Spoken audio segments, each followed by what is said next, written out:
A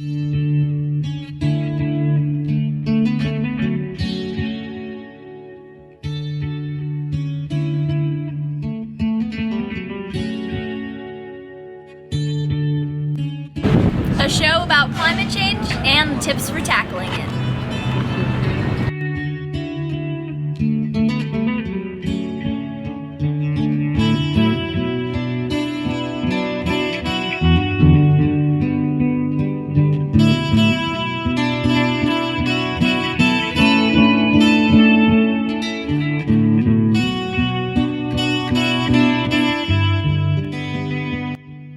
Today on Mundo Blue, we have Amelia from Lily of the Field, who's going to talk about, her business is local plants, and she's going to talk about why it's important to plant things that are indigenous to the area, that they require less water, blah, blah, blah. So I'll let you take it from here. Okay. Thank you for coming, Amelia. Yeah, absolutely. Thank you for having me. And if you hear baby sounds or see a baby, then that's to be expected. Yeah, so I run a business in town, as you said, called Lily of the Field. We focus on native, heirloom, and more arid-adapted plant species. And that has been a really big push lately, is moving more in that direction so we can have water conservation, but it's also really beneficial when it comes to supporting the local ecosystem as well. If you're planting native plants, you are supporting local pollinators, you're helping out the birds by providing food. There's just, these things have all co-evolved. So adding them into your yard is going to kind of like turn it into like a little niche that the local ecosystem can kind of feed off of as well. So that's another big benefit. It also makes your life a lot easier if you're not fighting. I've known a lot of people who like move here from places where there's a lot of water, where they have longer growing seasons, and they love specific plants that will live here, but they won't thrive here. I think a good example is lilacs. They'll live here and they'll do pretty well here, but they'll bloom like once every 10 years. And it's like, how much? Really? Yeah, so it's like, how much effort do you want to put into bringing in things that don't live well here to get less reward than is worth the amount of effort that you're putting in? And a lot of people don't realize how wide of an array of really cool native and at least arid-adapted plant species that do well here. We're also working on growing heirloom varieties of fruiting plants like peaches and things that have been bred in this region for a long period of time by local people. So that's another, if you're gonna be planting fruit trees, it makes sense to plant fruit trees that have been bred at this elevation roughly for long periods of time, as opposed to bringing in something that does really well in like Georgia. Right. Yeah. Yeah. The different growing seasons for me, and what, like you said, lilacs, where I'm from, lilacs grow like crazy. Yeah. But it's not at 7,000 feet like we are here. Right.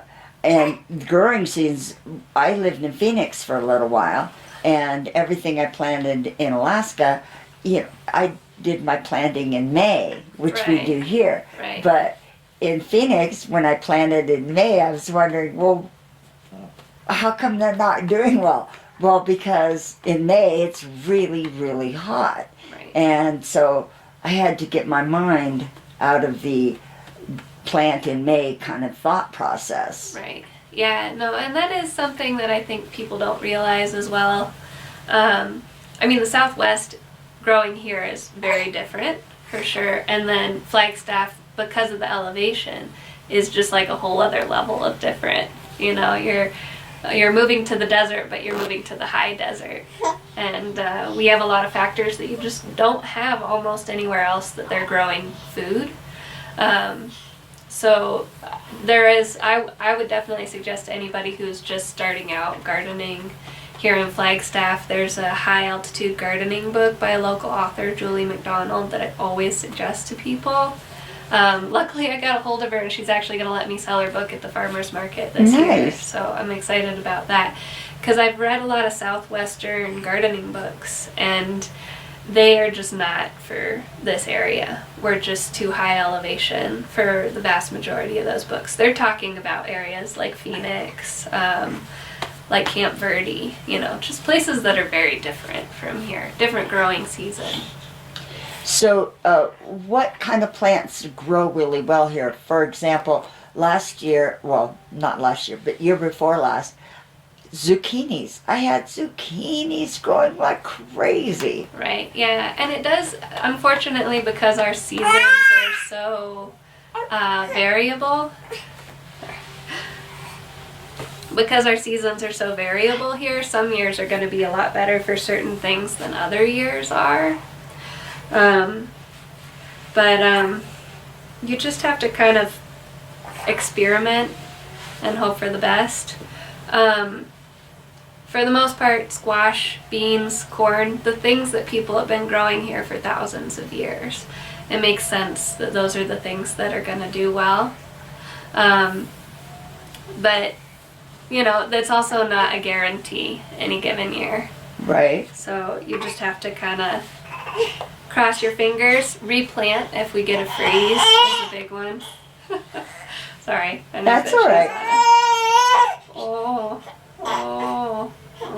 we're ready to take a nap, I think. We're getting ready to take a nap. So, plants that have grown here for a long time, what kind of plants do you specialize in? Well, I mean, we do specialize in, you know, a lot of the heirlooms that we sell are not things that have grown here for a real long time, specifically, but they're usually in the same families of things that have done really well here. You know, we grow a lot of fruiting shrubs as well that are native, things like elderberries, wild plums, Nanking cherries, which are not native, but they're a lot of fruiting bushes, berries, currants. We have native raspberries. There's a lot of stuff that even when I got into the business, I didn't know that they were an option even. Really? So, yeah, I mean, you learn a lot when you start looking into it, and these aren't things that are widely available. But they're things that you don't really hear about from other nurseries. And part of it is that if you're growing things in a climate where things do super well, there isn't a reason for you to be growing a native high elevation raspberry, you know. But if you're out in Baderville where you can hardly grow any fruiting things, you know, that may make a lot of sense to go ahead and grow something that's native rather than trying to grow something that just won't do well.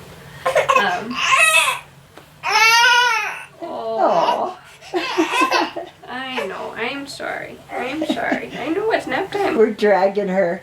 We're dragging her out. It's nap time. I'm ready for a nap too. So I like the fact that planting native plants uses a lot less water, because water conservation is a really big thing for us now. Right. And you're able to do that. I mean, I had another interview with somebody that said something that I thought was so simple but so profound. And he said water conservation can mean just using less water. And you know, you don't have to reuse water. Right. You can just use less water. Right. That was a really, I know it's one of those things that of course, that's a statement that everybody makes, but you don't think about it until somebody says it to you. No, I mean, that's a great point. It's like everybody tries to make doing something good for the planet or doing something good for your local community seem like it's this huge life change that you have to make, or you have to put money into it, or there's like a huge amount of effort. And it's like, usually you're saving money.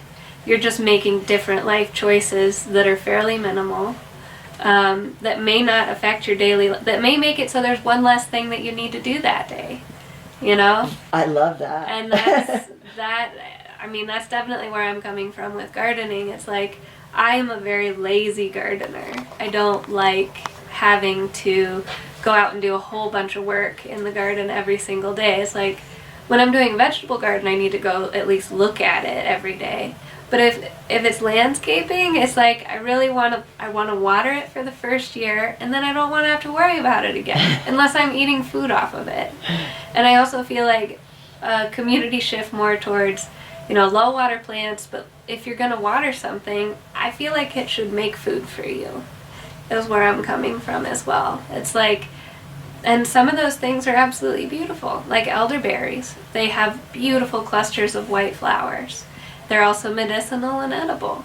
It's like, they're the best of all worlds, and you don't have to take care of them terribly. They grow out in areas that it's amazing that anything would be able to produce fruit out there. So that is a really good point. And it is like, the amount of difference it can make is kind of mind-blowing as well. Because so we run a nursery out of our home basically, and we probably spend maybe $150 a month watering all of these plants.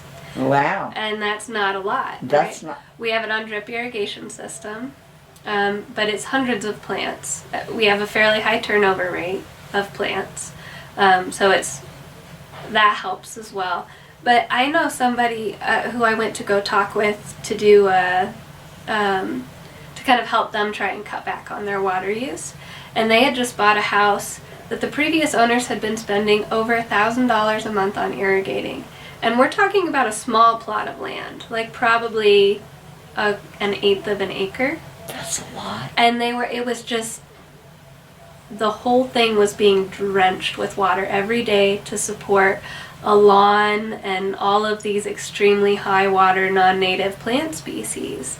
And they were like, well, we don't want to do that. And I was like, I don't blame you. Like, that seems like an extremely over-the-top way to go. So we talked about, doing something called rewilding, where you kind of try and move it back towards what would be more native for the area that they're in, without, and then having areas where you grow things that are, you want some flowers. I get that. Like, an area where you water more, not a whole yard where you have, an extremely high water bill, and it's just not worth it for what you're getting. And we can't afford that much water. Right. That's an extreme case for sure. Sure. But yeah, there's a lot of low water, pollinator friendly, beautiful flowers that you can put in your yard. And you mentioned pollinators. That's a really big thing. Right. People don't realize how important pollinators are. Right. Yeah. I think it's fair to say that, like, shifting large swaths of land to a lot of non-native plant species and using chemicals on those, so like farming and as well as urbanization of areas, is gonna not be great for the critters that live in that area. And so supporting your pollinators it's just like a nice small step towards trying to kind of mitigate the negative effects of that. And I